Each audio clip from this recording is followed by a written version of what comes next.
Cool. Let's go ahead and give Andrew Main a call.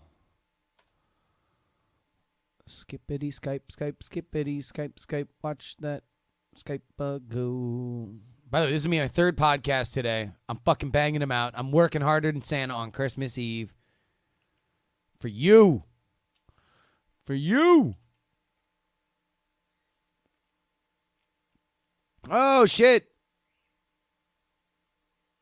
Choppa. Just subscribe to Twitch Prime. Oh, my fucking God. Yep. Ladies and gentlemen, Andrew Main joining us. Andrew, we are live, by the way. Excellent. Let me... Actually, I did forget to start my video output. So actually, here, I might have to call you back. I have to refresh here. Do do do do do do do do do do do do do do do, because it's a bittersweet symphony that's life.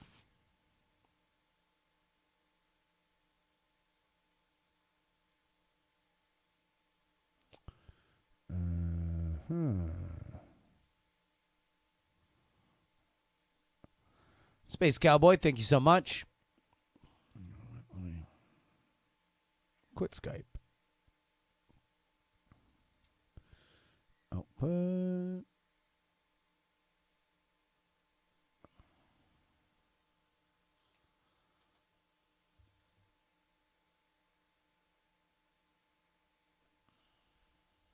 Is your name Maurice?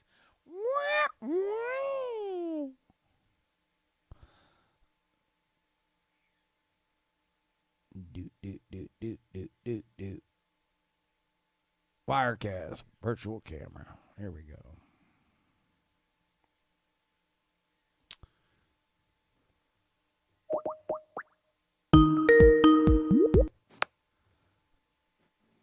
All right. Hello. Hello. You getting my video? I'm not. Hey, there we go. Hey, there we go. All right.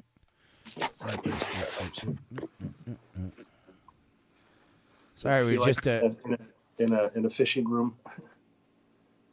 Let me let me make sure my. 1 second.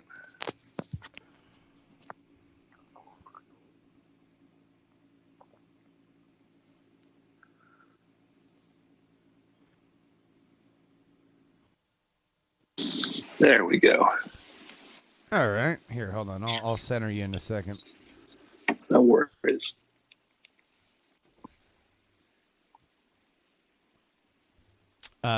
He took your AirPods. No, nobody took my AirPods. I found my AirPods. I lost them briefly, but they were just tangled up in Ashley's workout pants for some reason. Are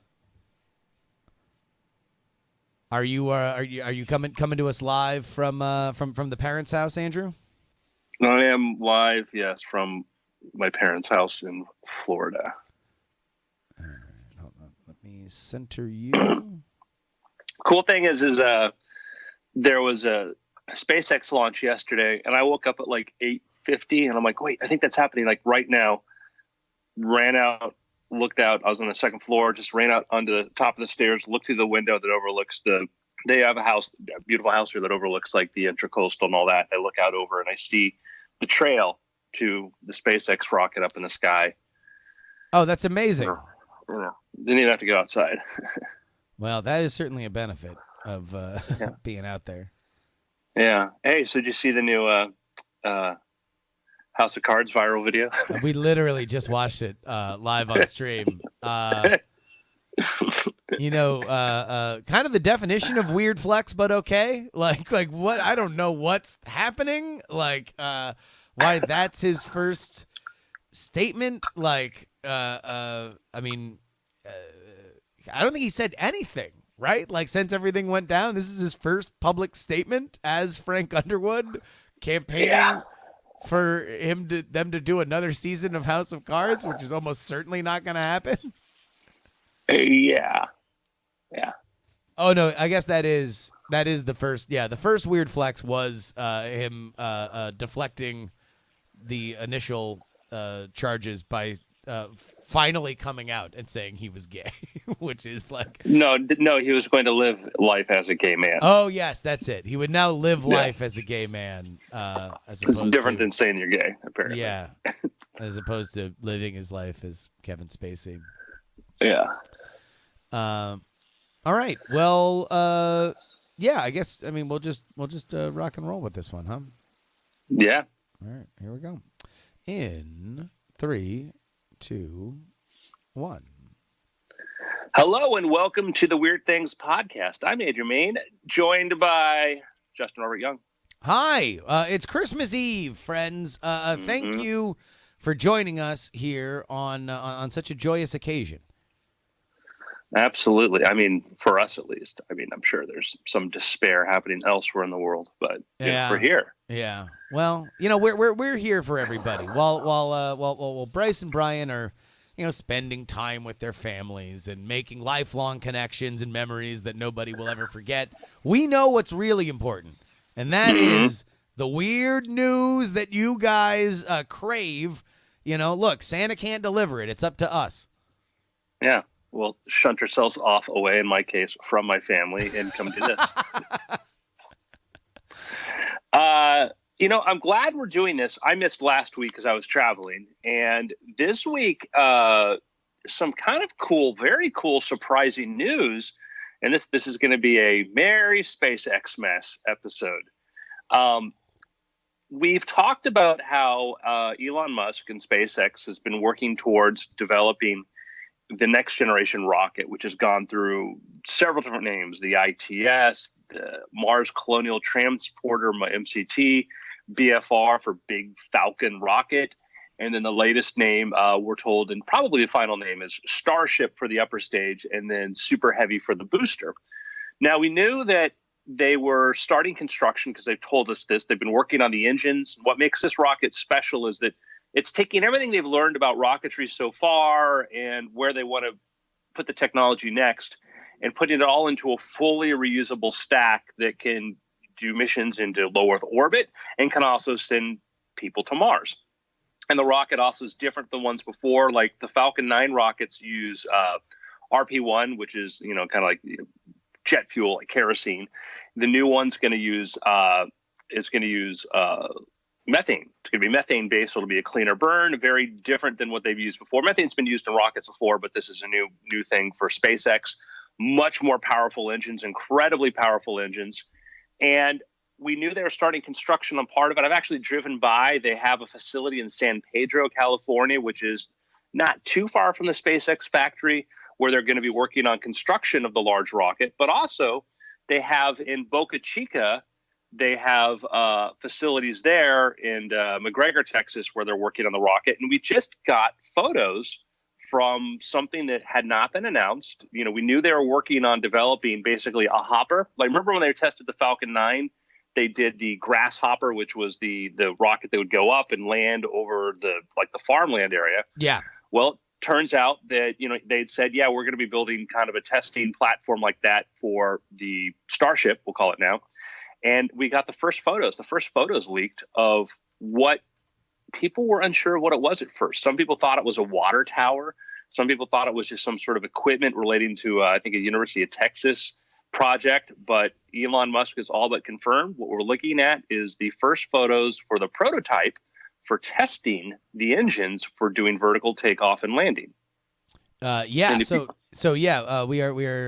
showing it here on screen, but it is, I guess the big cone is kind of the giveaway, but this looks like a gigantic, a very metallic stack that is being built out there in Texas. Yeah, I'll send you a link from Elon's official Twitter stream, a photo that he tweeted out of it showing it, which is what's being constructed. And again, this is a prototype. This is not going to go into orbit. This is going to be the thing they use to test to make sure the thing can take off and land. They'll probably iterate over this design, work on adding, maybe changing up the landing gear for whatever they need to do. But they need to make sure the engines, I think, can go up and it can land. The orbital version, the one that will actually go into space and beyond, is going to still be manufactured in San Pedro. What this is there are two critical elements to this rocket. The two critical elements come down to, and also there's some big revelations came out from how they're making this. But the two main parts of a rocket are your engines, the engines that are going to power it, and then what the material it's made out of. The engines will get you up into space, but the material you make it out of determines how well it can land or come back into the atmosphere or land on Earth or Mars. Because the problem is that when you're coming from Mars or going to Mars, you have tremendous amount of your velocity. You're going 25,000 miles an hour or so, 30,000 miles per hour. I forget the specific velocity that is. When you hit the atmosphere, you're going so fast, you have to take all that energy and you have to get rid of it. And you do that by braking in the atmosphere, essentially, which means you're producing a tremendous amount of heat. When spaceships re-enter the Earth's atmosphere and you see that glow like on the shuttle or space capsules, it's not because the upper atmosphere is like a big plasma furnace. It's because they're going so fast, it's generating this tremendous amount of heat. Now, the problem with that heat is that it melts things. Yeah. Now, we lost one of our space shuttles because on re-entry, one of the tiles was loose and all that heat then melted part of the wing and then just tore apart the shuttle because it was just so much force. So dissipation of heat is a very critical thing. And that was one of the big debates was, what are they going to be making this thing out of? And so what do we know what it is going to be made out of? Yes. And so Elon says that what they're doing is, if you look at some of the other photos, it's very, very shiny stainless steel. It's an alloy of it's a variant of stainless steel that's got they say that it's at room temperature, it's not as strong as carbon fiber, but at higher temps and lower temps, it's much stronger than carbon fiber. So originally we thought it was going to make the whole thing out of carbon fiber. And I think that was their plan.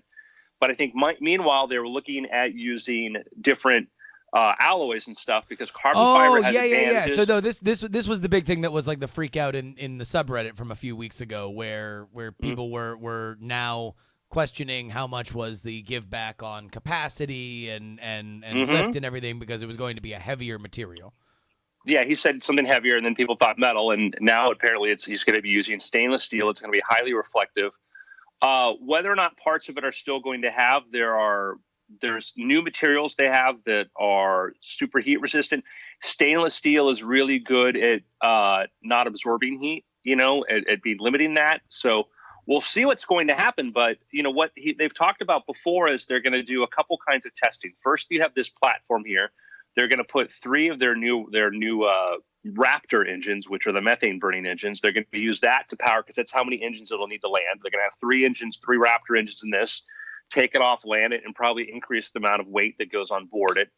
They also Elon had mentioned previously that they were going to build kind of a mini version of, they called it the BFR, mini BFR, but now it's Starship, that would go on board a Falcon 9 booster. And that was to test re-entry. So that what they want to do is they want to probably build, like a third scale or something like version of it that's got the control surfaces and all of that, and to see how well it can handle re-entry. So we're going to see different kinds of testing. So the big revelation here was, 1, stainless steel construction. 2, that they already have something that's kind of far along. And I don't remember if you recall this, but we made a prediction a year ago on here that we would be seeing some sort of physical hardware that looked like this thing maybe around November. So we were off. And we haven't seen. Yeah, but close. We thought we would see something. Elon would surprise us with something, and this was, more than. I think we just thought a mock-up, and this is way more than a mock-up. And this is much more than that. So this is the vehicle that would go to Mars, right? Like that is the big idea here, right? Yeah, I mean this specific one we're looking at. Did you get the image I sent you? Where did you send it? Your email.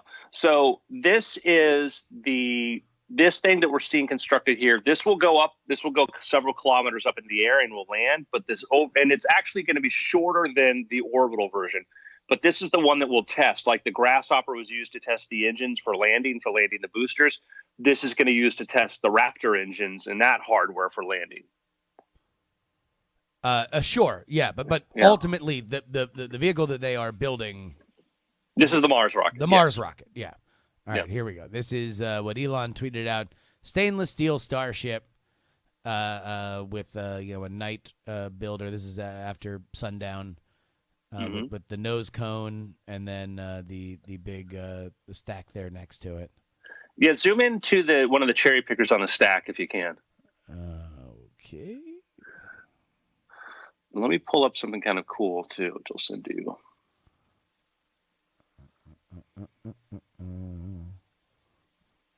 So, the fun thing is that, Elon, likes to reveal things in small pieces, and then certainly things he can't control, like people can drive by that facility there and take photos, which they've done. And now I'm going to pull up a all right, comparison. So we are now pulled up to the people in the cherry pickers. Is there like a hint here?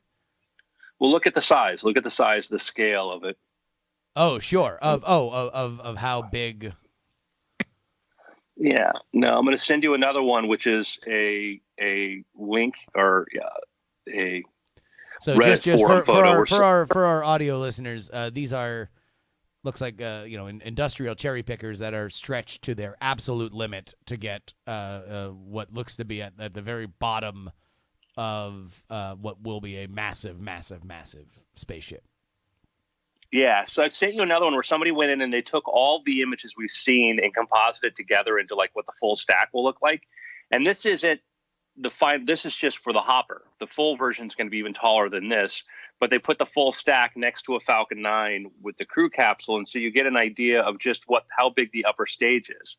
So, the upper stage is going to be, when finished, I think as tall as the actual first stage booster on a Falcon 9, but way, way, way, way bigger. And yeah, we're looking at a classic looking, rocket, a Flash Gordon upright landing on its back with tripod legs coming out of it. And now with it being this shiny stainless steel. So you can see, if you scroll to the bottom, you'll see how big this thing is, how big around it is compared to a Falcon 9. And this is just this is the upper stage. So this would be basically, I'll try to zoom in on this I don't even know where we're going to have this in video, but for people who are watching live, this is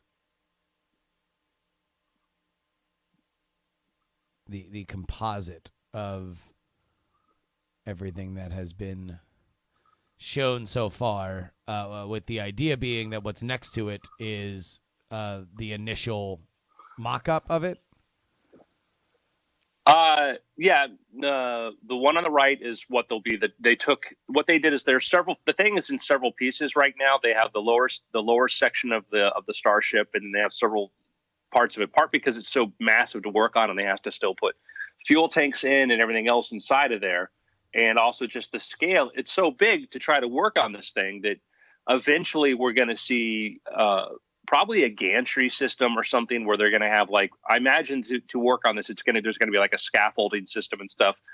You remember that was the problem with like both the Saturn V and the space shuttle, was that if you go to the largest building in the world by like height and volume or whatever, is the vehicle assembly plant in NASA, where they would at Canaveral or Kennedy Space Center, where you could actually see, these things were tall enough to hold. You look at the space shuttle and the tanks, you go, man, that's massive. I'm like, yeah, there's a building that holds that. Yeah, right. and that's what it takes. And cranes that lift all that into position, because you see that on Launchpad. It's like, yeah, that had to get there. So the next thing is an image. This is from a Redditor, and I apologize. Let me see if I can find their name. They show you kind of the scale of this compared to this. This is Miss Tokyo, I think, has provided this. She actually put some composite photos, or I'm assuming it's she. We'll call her she because it's a miss. But anyhow, we're getting sort of comparisons to understand the scale. And that's the thing, is that this is a beast. This is a beast. So this is where the spaceship would meet the booster. Okay, so what is next to it is the booster that would launch it, and then the composite of the spaceship itself, which is effectively either the size to 80% of the booster. It would be 180 feet to 219 feet. So it is almost as big as the booster itself. Yeah, 387 feet tall. Total, okay? Yeah.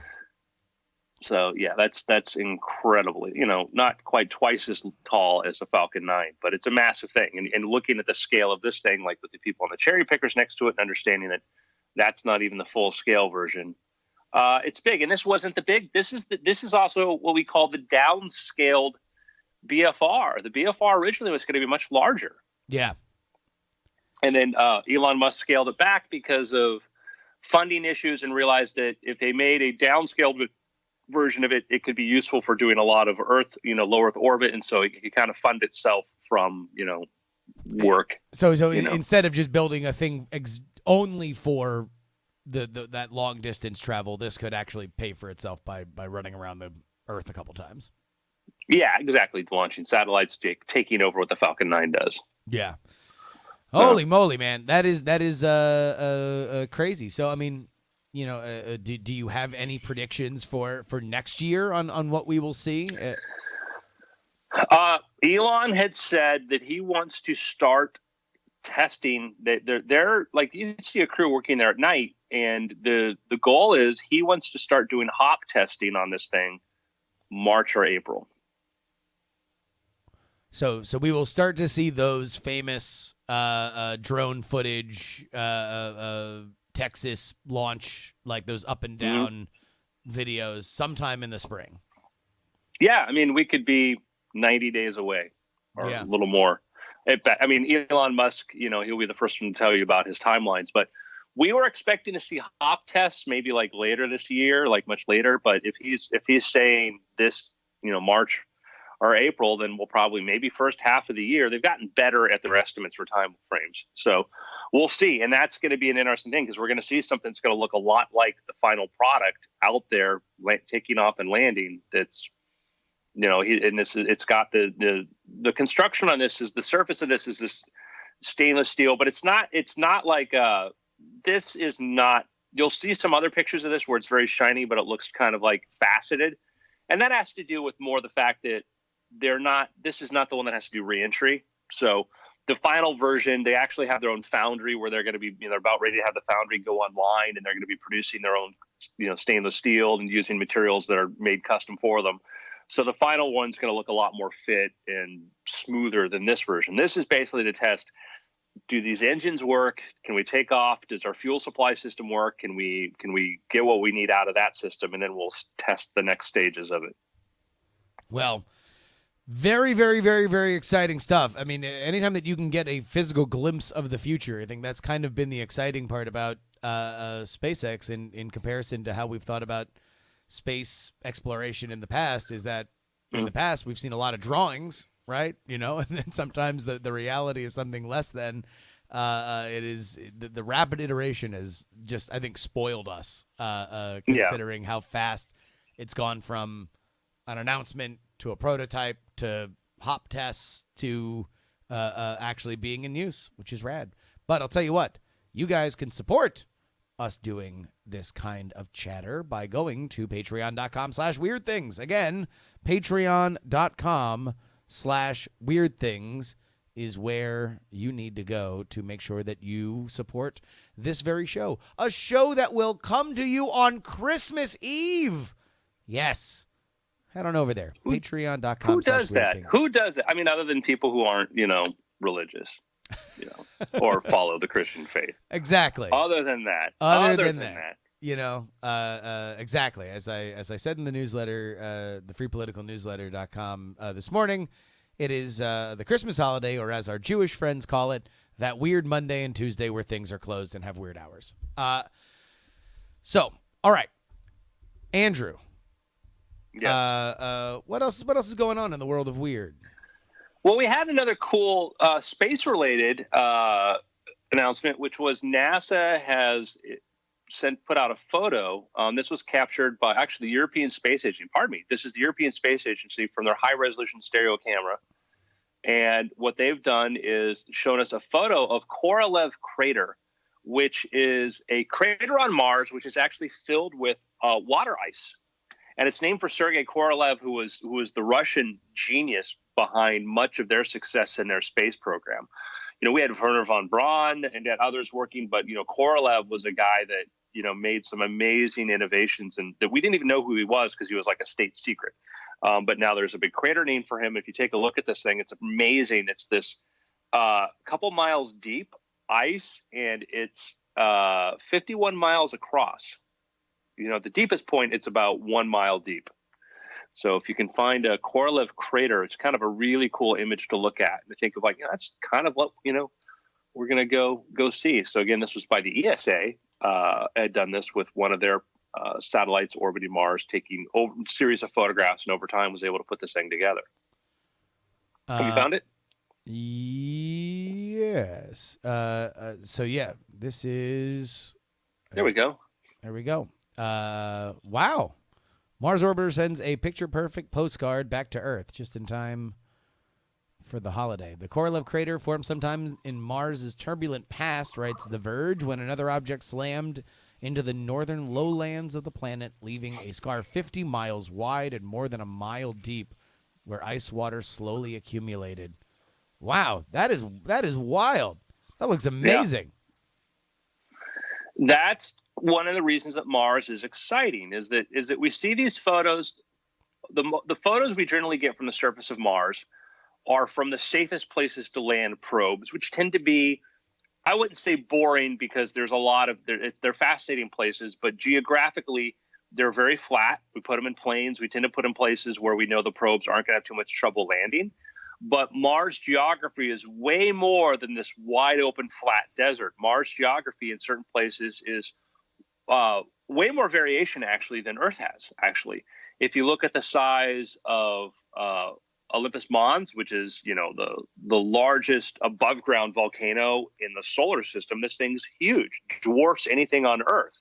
And then if you go into the Rift valleys, you have the Trench valleys. There are huge, colossal, that that just stretch on for 1,000 miles. It's just insane how big these things are, that you could fit several Grand Canyons inside of these and have room for everything else. And then you have other features. There's features at the southern pole that they call them like the spiders, because what they are is that it's probably like CO2 outgassing during times of the year, and it leaves these weird sort of spider formations. Not to mention under Mars, where I think is going to be the most exciting place to explore, is there are cavern systems that go on for probably hundreds of miles or thousands of miles that are lava tubes. Remember, a lot of what forms caverns on Earth has to do with limestone rock and erosion. And as far as we know, Mars never got limestone, because limestone was produced by life forms that broke down, the little shells of those organisms. So we don't have anything, as far as we know, about limestone on Mars, but we have volcanic tunnels, tubes that we've seen from the surface occasionally when it collapsed in there, that are massive. And this is a thing I keep bringing up. We think there could be caverns on the moon that you could put Philadelphia in size of. And it's possible Mars has similar things, massive, very large caverns, 1/3 gravity, which means things can form larger. The amount of volcanic activity that it had early on, and then you lacked the same amount of erosion we had for things to wear away. So under Mars is going to be exciting. But here you have this, this ice cap that's this 50-mile across lake of frozen ice. That's insane. I mean, because it was not long ago where we were talking about the idea of water or ice on Mars in general, right? Like, I mean, like, talk about a rapidly rapidly evolving understanding of such a far-flung place. Like when that was like, oh, I think we've possibly found proof of water on Mars, and now we're looking at a picture worth 1,000 words. A gigantic ice lake. That's pretty rad. Mm-hmm. Yeah, it's the book of The Martian is a great book, and if you ever read The Martian, read The Martian. But the science in The Martian was already out of date probably by the time the book came out, and we knew about the abundance of water and all that. And that's one of the things in the book, like, they're using a form of rocket fuel we're probably never going to use on Mars and trying to get oxygen and hydrogen out of it so they can make water, or they're trying to get hydrogen out of the rocket fuel or whatever they were trying to do so they could produce water with it. It's not likely what you'll have to do. If you're going to want to get water on Mars, you're just going to go outside and you're going to go dig into some of the ground or the permafrost or whatever you call it there and just melt it out. There's so much water there, and but it's a highly entertaining book. Don't go for the spirit of exploration. And also it's like, hey, look, that was just an unfortunate. We learned a lot about Mars really fast around the time that the book became really popular. Okay. I mean, unless you want to turn this into a diss track for The Martian. No. I think I love the movie. The movie's great. But I just saying is I want to say that's the thing. The mindset we have to work people around is thinking this is what Mars is. It's like no. Like, you don't have windstorms like this. There's a lot of water. Get that picture of Mars out of your head, because Mars is way more exciting and possibly habitable than we realized, And so I just want to put the book in context. Again, I think it's got so many people excited about Mars and space, and it's great. But it's like put that science out of your head and realize that Mars is very different. Yes, but exciting. So, again, love the book. With that book, you get books every now and then come out that get people so excited for something, and it's we need more of that. I love the fact that you had, and Hollywood made into a great movie that look at every dumb Mars movie we had where it's we got to have aliens on Mars, we got to have this, we got a great survival story about being clever and doing clever things and not finding the cryptogram and finding the Martian gods, Sure. It'll always have a soft spot in my heart because of that. Hey, Justin. Yes. We're a little more on a space kick here. Mm-hmm. You want to take a trip? I would love to. I would love to take a trip. Do you want to go to Far Out? Yeah, Daddy-O. Let's go Far Out. Far Out, which I believe its provisional name is 2018 VG18, is the most distant known object in the solar system. Okay. And this is what we call them extreme trans-Neptunian objects, which are things that go out beyond the orbit of Neptune. Remember, Neptune has this weird orbit with like Pluto where they kind of cross at a certain point. But anyhow, Far Out is way the heck out there.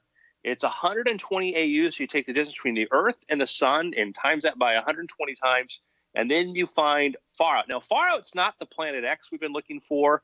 Far Out is just another object that, let me see how big Far Out is. It takes 1 year, 1 Earth year on us to orbit the Sun, of course, so it's a year. It takes 1,000 Earth years for it to make one orbit, okay? So Pluto's 34 AUs. This is 4 times the distance Pluto is from the Sun. That's how far out is. As far as our guess, like, we can only look at, like, we get a little glimmer and we look at how much light's reflected off of it. And we're like, we think maybe it's about 300 miles, 370 miles across, which is not insignificant. I mean, that's you could build on that. You could land on that. You run and you kick off and you could, probably fly away from there.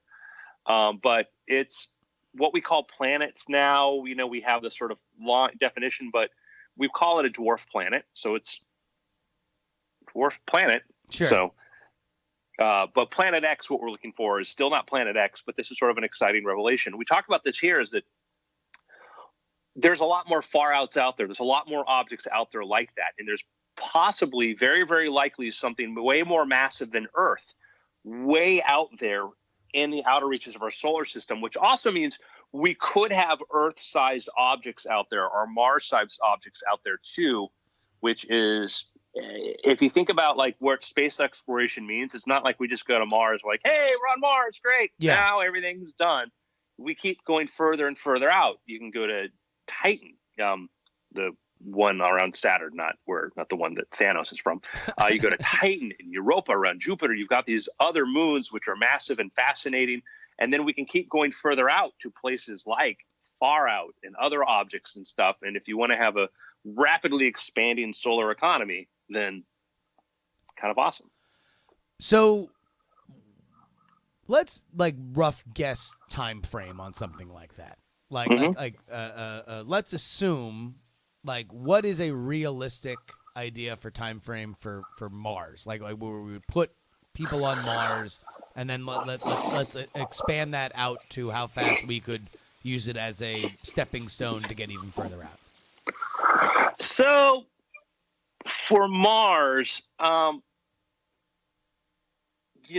with Mars, we've got a window. You have that window every like 26 months or something where that's the time to launch, because that's when Earth and Mars come closest because of our orbits. Earth orbits like this. Mars takes twice as long to go around the sun, but there's a point at which you take off, and you need the least amount of fuel to get there. Now, the orbital windows are, the next one is like 2020, I think 2022 is when that opens, and it stretches over like, to 2023, I think. But anyhow, that's when SpaceX says that they want to launch unmanned versions of the Starship. They want to send like 2 unmanned versions of the Starship with equipment and tech to land on Mars, to go try to drill for water and all that. They hope to make 2022. That's their goal. Whether or not they hit it, the next window is 2024. And so 2024, 2026, I'm optimistic by 2024, we'll have sent the first SpaceX craft, the first ones capable of carrying people, but will be unmanned. I think that in the next decade, we're going to put people on Mars. Okay. So people on Mars in the 2020s, the roaring 20s. And so then let's say 20 years after that we could look at it as a launching point to go even further? Well, if you want to go further, one, I don't know that I think that we have the potential for an amazing age of space exploration.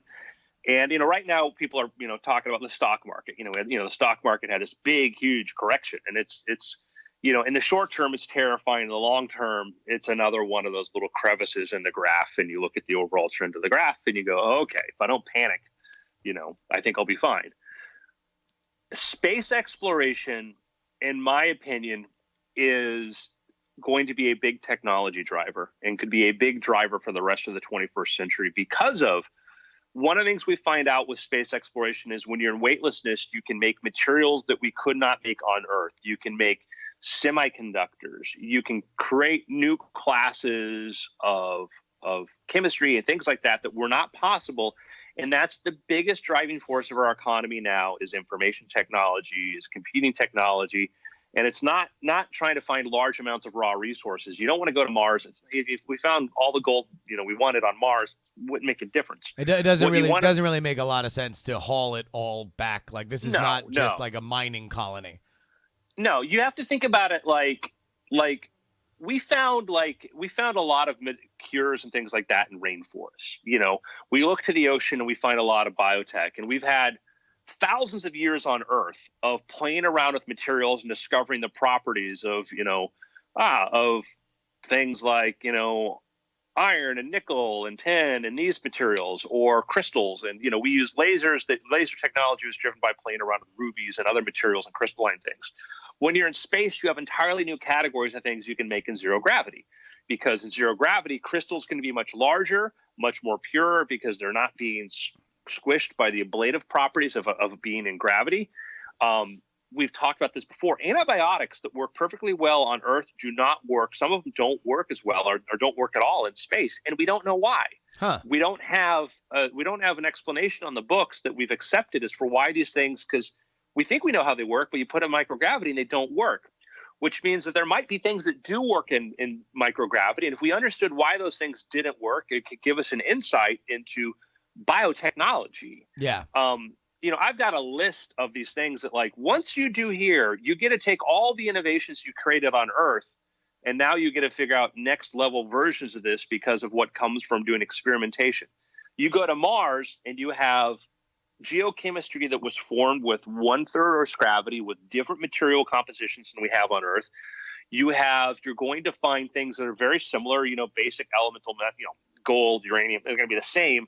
But the way certain things form, crystals, all sorts of other geodes and stuff, we find, some of the stuff in our semiconductor industry are things that we found like cave crystals, things like this, and you don't need a lot of them, or they have very interesting properties. So and then once you start growing things in space, once you start making, bacteria that's been made in weightless environments, it's going to have a very different DNA structure than bacteria on Earth.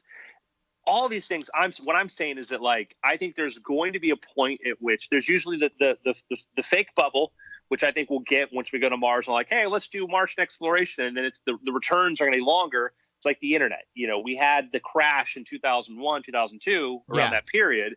And then people are like, well, we've seen it. We're done. And then that's when Google IPO'd, and the companies that now dominate the internet actually started there or after. Yeah. Space be the same way. So with that money going into space exploration, I guess what I'm saying is that with money going into, once you can realize real returns, there's going to be the silly ones like, I have beer made in space. But once, like, oh no, this new antibiotic, we can make 5 kilograms of it on a satellite, bring it back to Earth, and it's worth $1 billion, something like that. That's a game changer. Then there's more money, right? Like, let's understand that if we're going to set up any timeline, that we have to understand that it will pair with where the money is at for more exploration. Okay.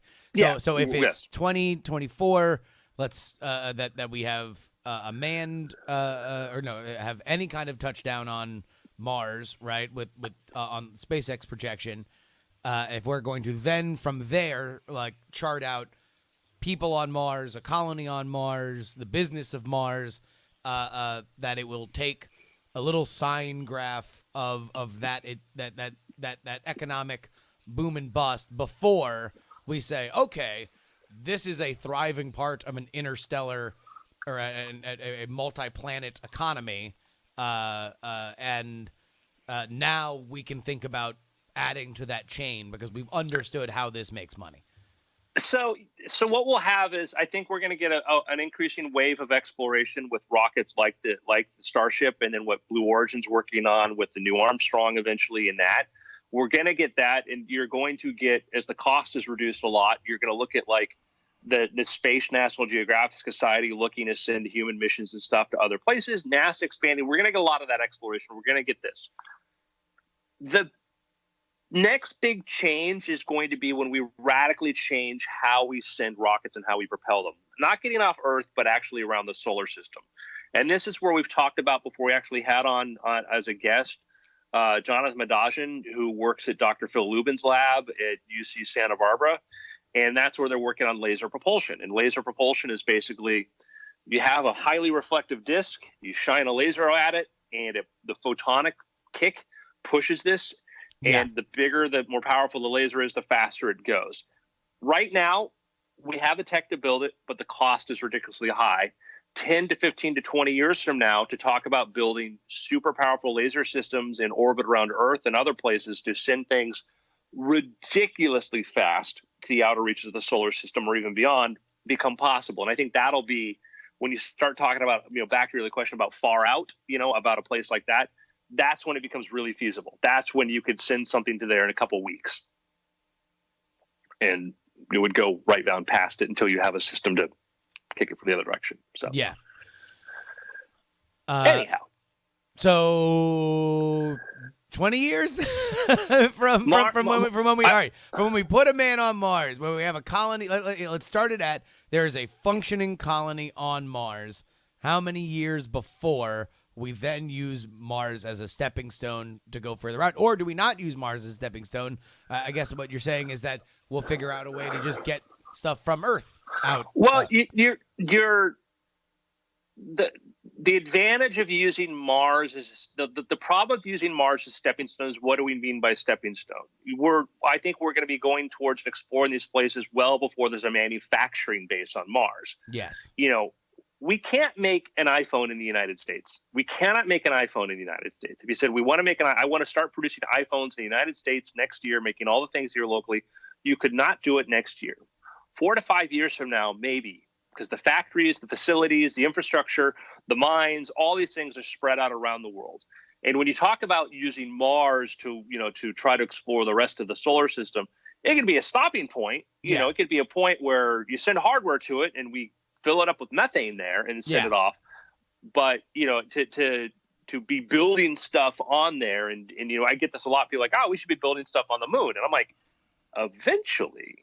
But, people forget how hard it is to build stuff without a manufacturing base. Yeah.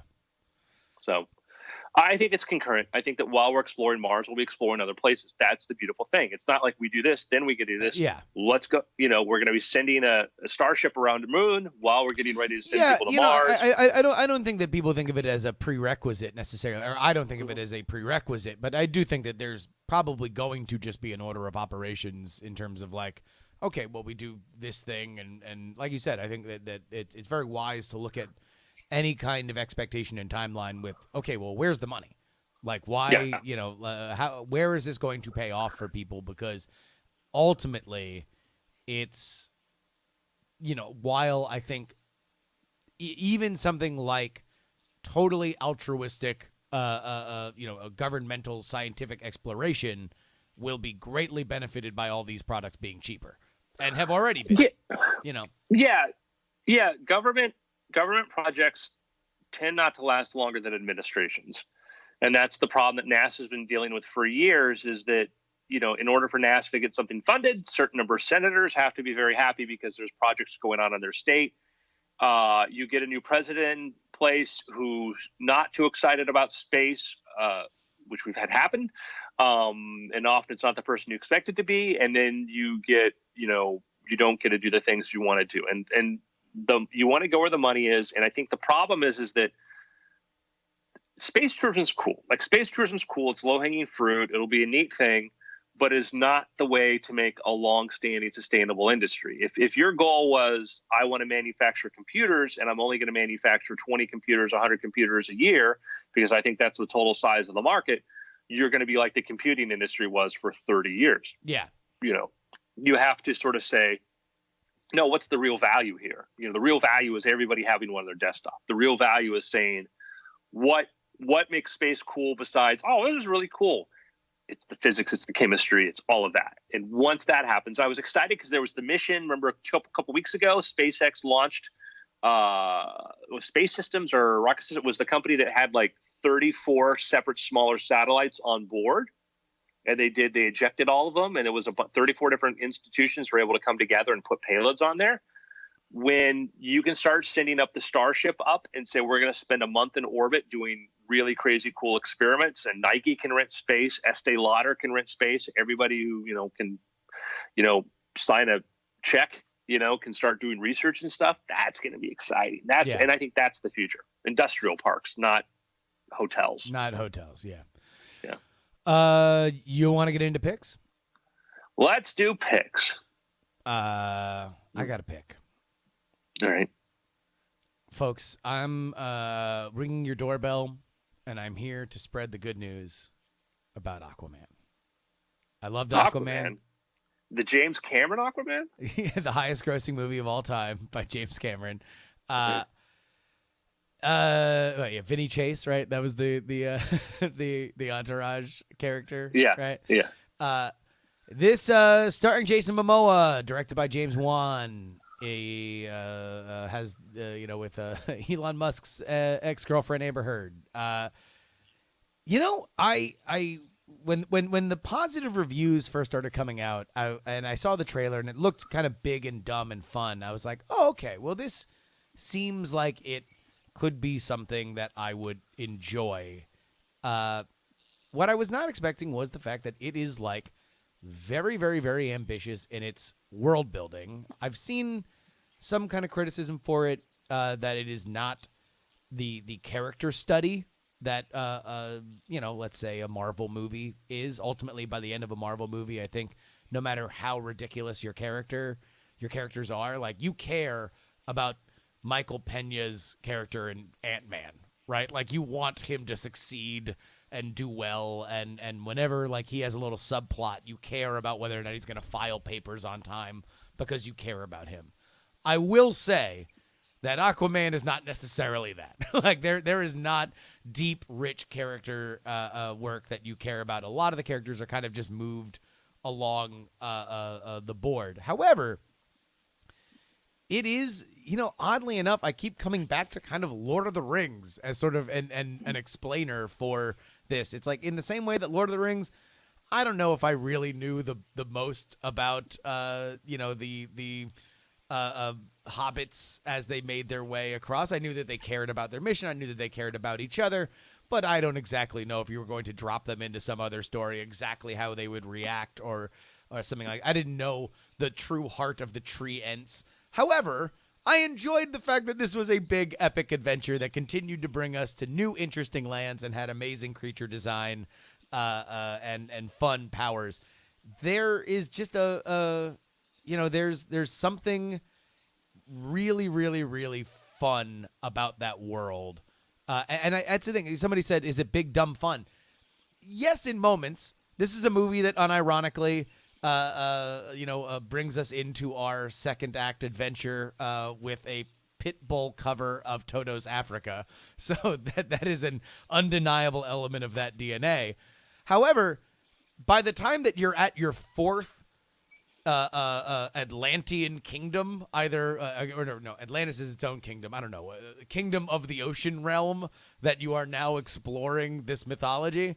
I don't think you can call it dumb because they did a really fun, credible job of creating very unique, different lands. The difference between the fishermen folk and the crab folk and the barbarian elements of the ocean. Like it's smart in that, and it's really, really, really creative, and I would encourage everybody to go see it because I think it's a different flavor of comic book movie that is distinct and different from everything that Marvel's done, and into the Spider-Verse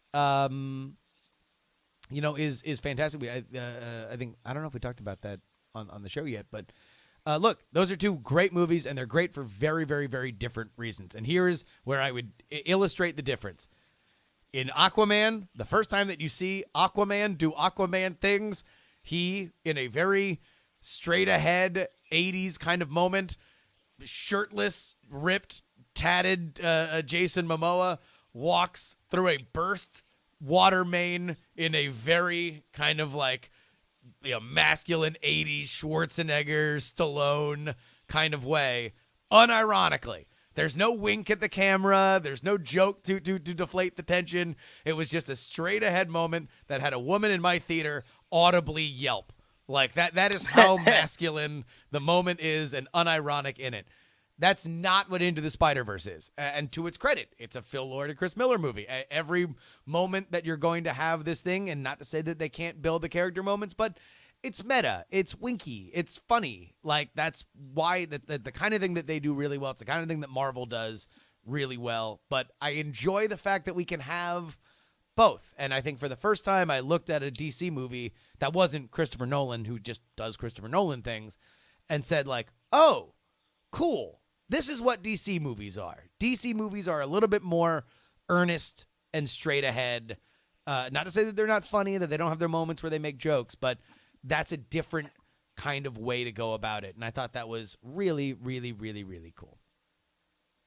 I look forward to seeing it. I think that the most loved ones now have been Patty Jenkins' Wonder Woman, and this has gotten a really good response. And I'm excited to see that DC kind of got past what it thought it needed to be, and the defensiveness over like, oh yeah, we're dark and gloomy compared to Marvel. Oh wait, people don't dark and gloomy. You're like, yeah, that's why Dark Knight made no money. That's why Dark Knight was like the biggest spot. I hated that argument. It was like, no, Dark Knight was an amazing movie. It was the dark and gloomiest you could imagine. I mean, you can imagine worse, but I mean, it's a super gloomy movie, and it made all the money. It's a great movie.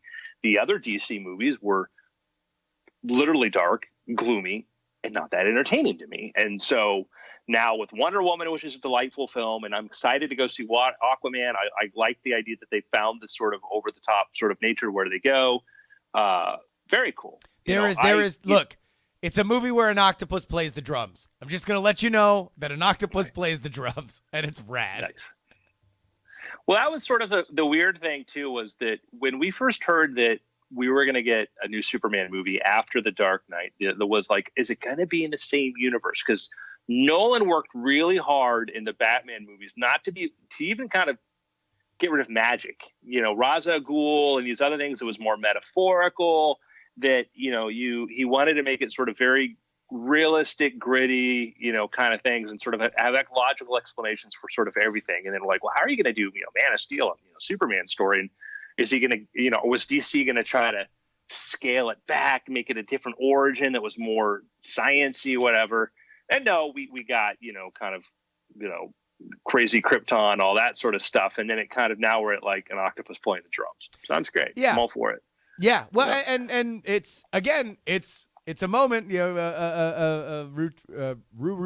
in the chat says Ant-Man had a giant ant playing the drums. Yes. True. And therein, you will understand the difference between these two universes, because the ant playing the drums in Ant-Man logically made sense to the plot. There was a reason why he was doing it. It wasn't just a gag, but it's played for laughs. It's a cutaway, and you see an ant playing the drums, and it's very funny. This is where I don't want to spoil anything, but where the octopus plays the drums, it is a reverential moment where important things are happening. And that's right. And that's the difference. But yeah, so go check it out. I really dug it. A lot of really just fun things in the theater right now, which is great for the Christmas time when people have some time on their hands. I have 3 picks. Pick them. 1, yes, Spider-Man Into the Spider-Verse. Go see this movie. I'm sure it'll keep making money over Christmas, but it's not doing anywhere well as this movie deserves to do, I think. Spider-Man, I've seen the movie twice. I love Spider-Man Into the Spider-Verse. It was a movie that I was prejudiced against because I'm not big into like the animated stuff. I thought the Marvel animation stuff had not been good. But this was a delight, a really, really strong movie, extremely well done. Everybody knows sees it, loves the movie.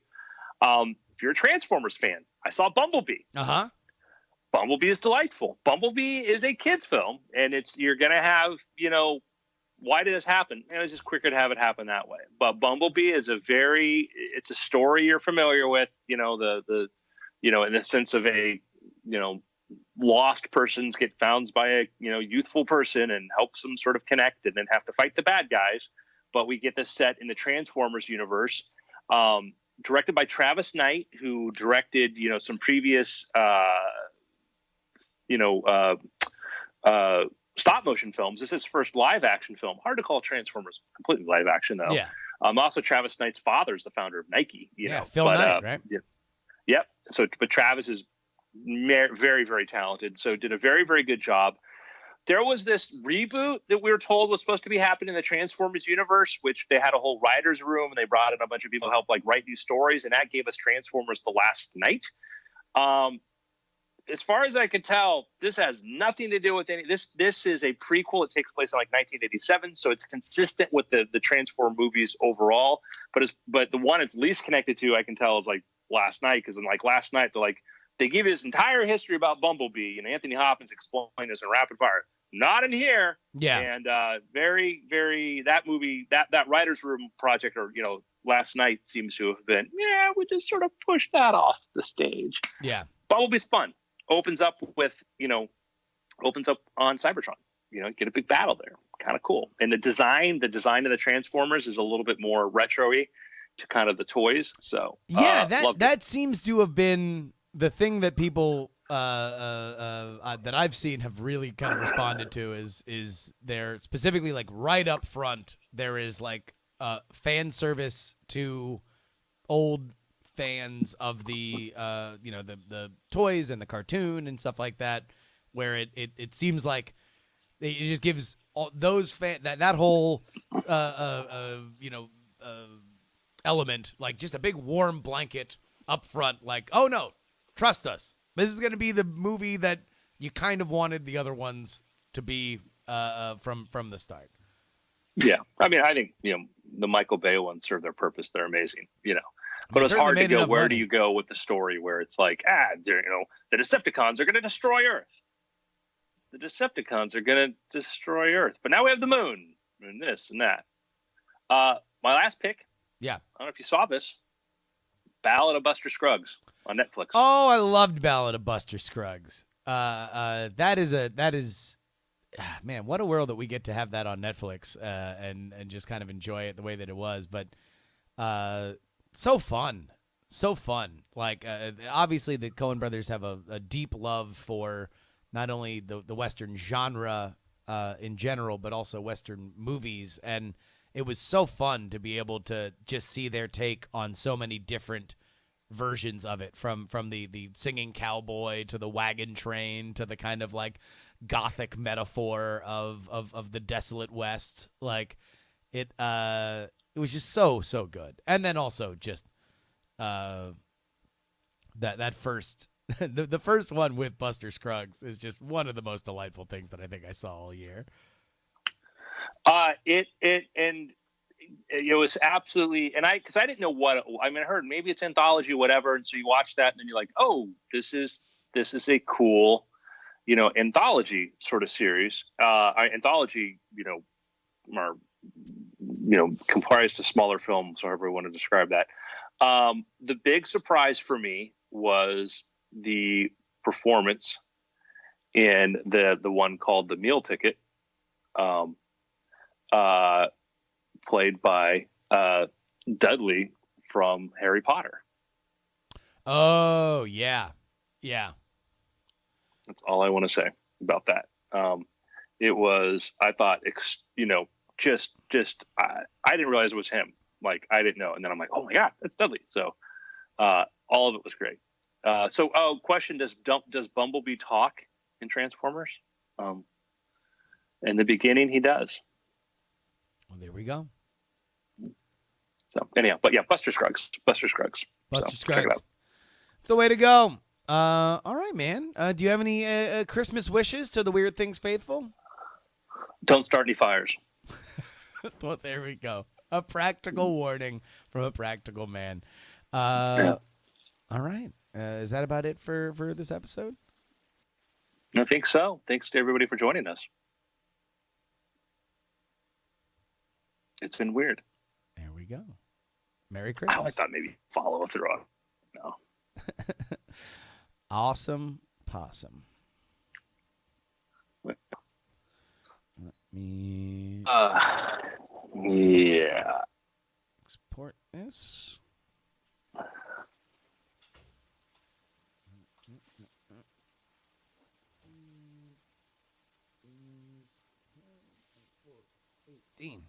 Dude. Really looking forward to seeing Aquaman. I'm curious your opinion on it. There are just little, I don't know. There, I'm amazed. At like, because I've seen some of the criticism on it has been like, it feels like a good comic book movie from like 10 years ago, or like, the soundtrack's all over the place. I will say that there are moments where it's like very like Ragnarok synthy. There are like big orchestral kind of moments. There's Pitbull. Like there's like, it is certainly all over the map. But and again, I'm not here to tell you that Jason Momoa and Amber Heard deliver their best performances as actors. But man, to make the Aquaman world seem like someplace I want to be and I care about, and I'm invested in who the Ocean Master is, like that to me, like you've got my money. I've got my money's worth. Yeah, I'm looking forward to seeing, because like I go into stuff with things stuck in my head. Like when I went to see Doctor Strange, I watched the trailer and I'm like, it's like Inception and The Matrix. This trailer looks exactly like that. And then I saw the movie and I saw the way it worked. And I was delighted. And I'm like, I was so glad that it was way more than what I thought. Not to say those weren't influences on that movie, but yeah, what was happening, that movie was delightful. I look at this, I'm like, it's Aquaman on Naboo. It looks like Naboo. It looks like this. It looks like that. I'm excited for you to see it, because there are certainly elements where like I don't even want to. Yeah. All right, I don't want to say anything else. But there are definitely moments when, and specifically when, like I think Wonder Woman, for as fun of a movie as it was, does deserve a little bit of criticism for being, kind of a little bit of a paint by numbers, specifically the third act to be a paint by numbers the same third act as Captain America. Exactly. And there are moments in this movie where you're like, oh, that seems familiar to this other movie, or that seems familiar to this other movie. But like, it happens kind of like it's almost like at a certain point in like a Tarantino movie, you're like, oh, that's that shot from that movie. Oh, and he's dressed like that person in that movie, or Stranger Things, and you're like, oh, okay. Well, the point is not necessarily that they ripped it off. It's like, okay, they're just doing all these things that kind of all blend together. And I don't know if it's intentional in Aquaman in the same way that it would be with those other movies, but by the end of it, it's gone through so many different moments, and it is so many different other kinds of movies that it, to me, blends together into something fun and rad. What I'm glad about is like that DC, like, God knows what it's like to be a director or writer working for DC. I mean, we hear it's difficult for somebody to work with Marvel, but Marvel has a track record. Yes. Marvel has a system that it's a lot like a studio system, but it's a studio system who've run by people who've proven themselves and know what the hell they're doing. And there are other studios, sort of the same other studios will do this too, but you're like, oh no, we got to give it to so-and-so to take a look at it. And you're like, that person has not written a good movie, yet he's buddies with the head of production here. And now they're going to pay him $1 million to rewrite my script. And I know it'll be crap, but I can't say that it's crap because everybody loves this guy, which is what happens with other studios. Yeah. Marvel has a habit of, the Marvel way works out really, really well. DC has their DC way, and it hasn't worked out well. The DC ways, the ones that have done the best have been the people who fought against it, like Patty Jenkins, and pushed. And we heard like, oh, it's not going to be good because she's not listening to them. And it's like, great idea. It was a really good idea. Turns out it was a good idea. Yeah. God bless her, So I'm glad to see that they're kind of like, let's try some crazy sort of stuff and see where this goes. Like, I watched, there were a couple trailers that came out the last couple days, and man, like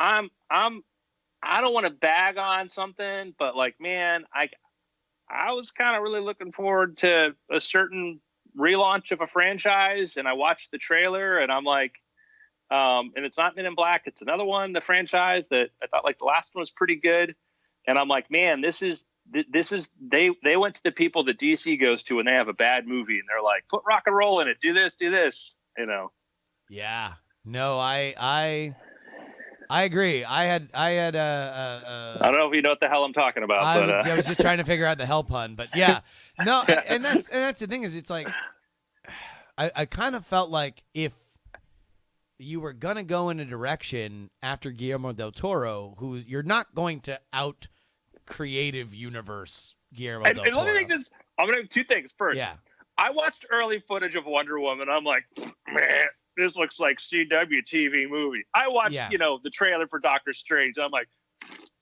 oh yeah. Well, Marvel's first big loss, and then I saw both of them. Like, well, I'm an idiot and I know nothing. Yeah. So,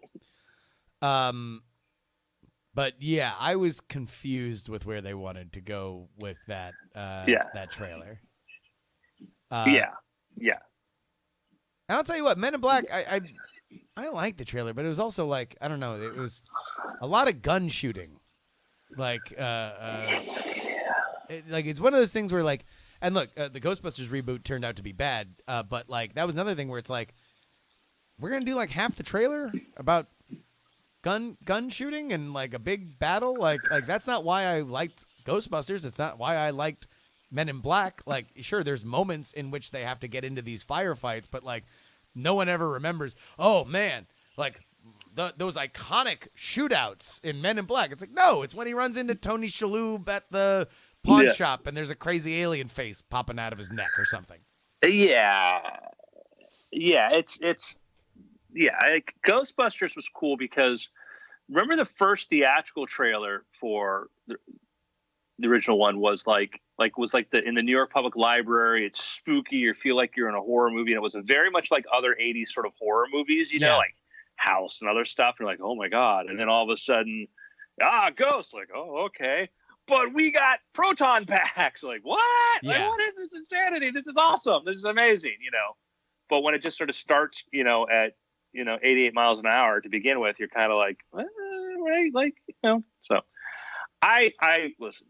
I hope they're all really good. Yeah, I mean, I guess that's the thing is like, Men in Black to me it's about comedic timing, pacing, creature design, and exploring the universe of conspiracies, right? Alien conspiracies. Yeah. Like that this is where everything kind of like comes together. Like that's our world. Our world is Roswell and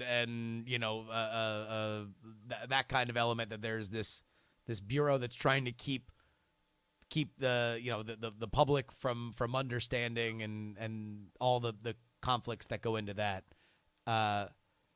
So I don't know. I hope it's really good. I hope both are really good. But look, there's really great shit in the theaters right now.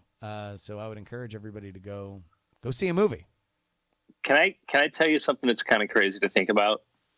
This season, this is also like award season and stuff. It's where you put films that like you want to position for Oscars and stuff like that, like Welcome to Marwen and stuff like this. The two highest rated movies by the critics, not by audiences, by the critics, the two highest rated studio movies by the critics. Can you name them? Spider-Verse. Mm-hmm. And Spider-Verse with a 97% certified fresh. Insane. Mm-hmm. Bumblebee, 94% certified fresh. Yeah. Now, the takeaway from this, these are two franchises, by the way, that we were told were tired. They'd been exhausted. That there was. Now, I could argue there might be a fan exhaustion there. But for story-wise, these are two of the highest ratings any of those franchises are. It's hard to call Spider-Man a franchise, but the Spider-Man property ever got. Yeah. And when you're looking at a 97%, and it may be, I think, let me see what Black Panther did. But you're looking at that, and that tells you that, like, and both of them are simple sort of stories. It's about the characters, It's not about the spectacle. It's the characters. So yeah, Black Panther has a 97% too. So,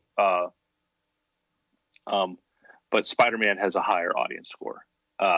So overall, it just tells you that, like, when you hear people like, oh, they should retire Star Trek. I mean, maybe right now, but you hear like, oh, they should give it like, no, hire people who are passionate and love the properties.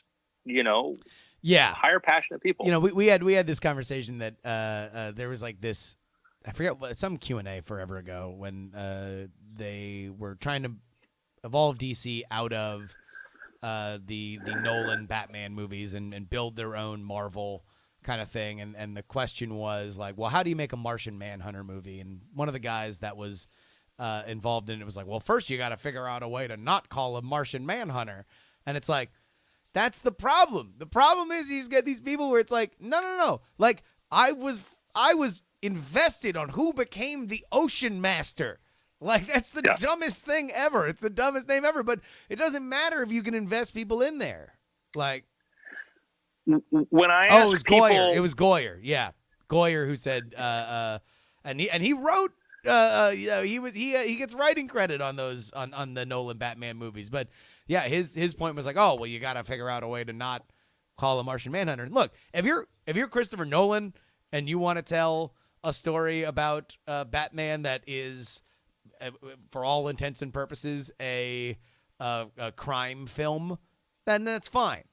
Like, because you're Christopher Nolan, you can do it. You're one of the best living directors, in going today. If you're everybody else, like, sometimes we just want the comic book. We want a good comic book movie. Come on. Yeah, I think Goyer will always have respect for me for being the guy that helped us get Blade, which is sort of kind of the renaissance. I mean, X-Men made them into blockbusters, but Blade brought, really Marvel and comics back to the big screen and got us out of kind of the Schumacher funk. But like, yeah, I mean, he did Man of Steel. These things, like, it's like, it's trying to be so somber and serious and stuff, and the way he does these things, Batman versus Superman. And, I think his sensibilities in certain ways have been wonderful. Other ways, I haven't connected.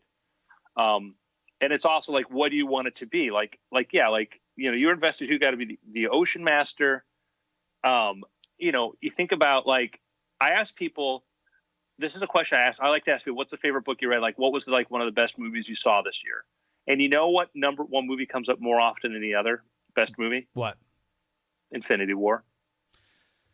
I mean, look, it's wild to say, but I was reading think pieces, in the end of the year kind of stuff about like, Thanos. I've read more intelligent commentary on Thanos this year than about most major political figures. Like things that I've understood commentary. Like there was Mikey Newman had a great critical thing about Thanos that like maybe some of the elements of that story are maybe too real about abusive parents and stuff like that, and some of the lessons you bring out of that, which I think is a cool perspective to have. And then like the thing I read on The Ringer with David Shoemaker, who was like, hey, look, like Thanos is this like very interesting villain of his age in like what happens when kind of pop psychology goes wrong,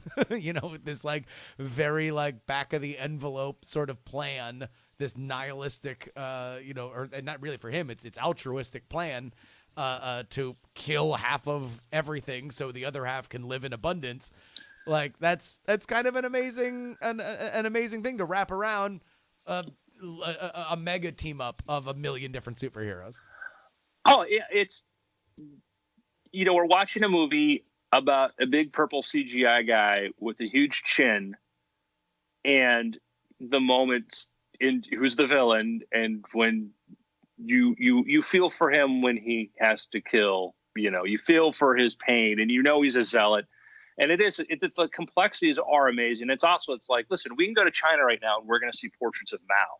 Yeah. And Mao, Mao, as far as genocide and ethnic cleansing, let's be very, very clear about that. There was, a lot of that went on too. Revered. And we have these complex people that to some people are monsters, to some people are heroes, and I thought, yeah, that's the brilliance of Thanos is they brought the level of complexity of this character into a Marvel Comics movie, So, yeah, I love the fact that, when you ask me like, what's that, what's one of the, the most touching sort of movies that comes up. Yeah. Rai Jones. Yes, we did see the Kevin Spacey video. I think we are both, we joined the rest of the world in sufficient bafflement of, what the fuck is going on.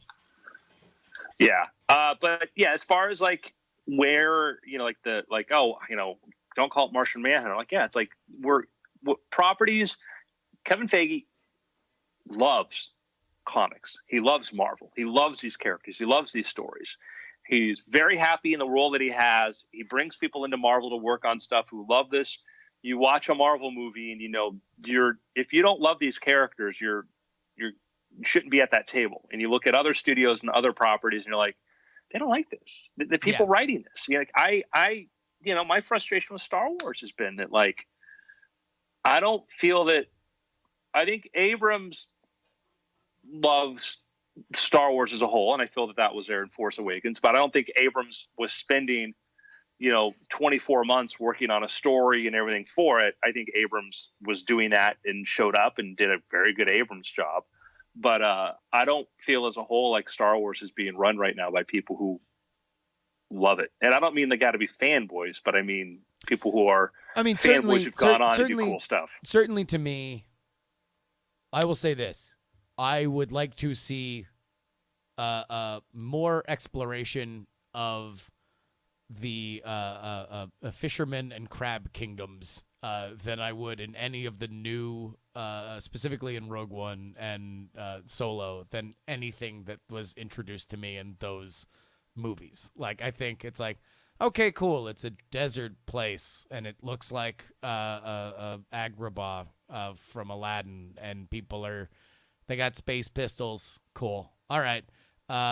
I have no idea what makes this place different. I have no idea if this is, 70s Tehran before the Islamic Revolution. I have no idea if it's modern day Turkey. There's very different things that you could do with these vaguely Middle Eastern settings that you're really not doing. Really, the only thing that Star Wars has really been able to do in terms of setting up these fantastic far-flung universes are like more space cars or less space cars, or metal or a concrete architecture. That's pretty much it.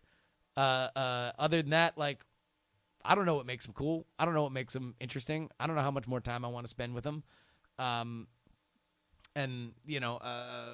I agree. It's like, what actually has me pumped about The Mandalorian, if we're going to be positive, is like, I don't know. You look at that cast. You look at, they want to tell this like weird story about, bounty hunters and what that means. It's like, all right, no, I'm into a bounty hunter thing with like Werner Herzog and Oberon Martell. Yeah, like okay, all right, like these are the kind of weird people that I want involved in some bizarre tribe of bounty hunter people.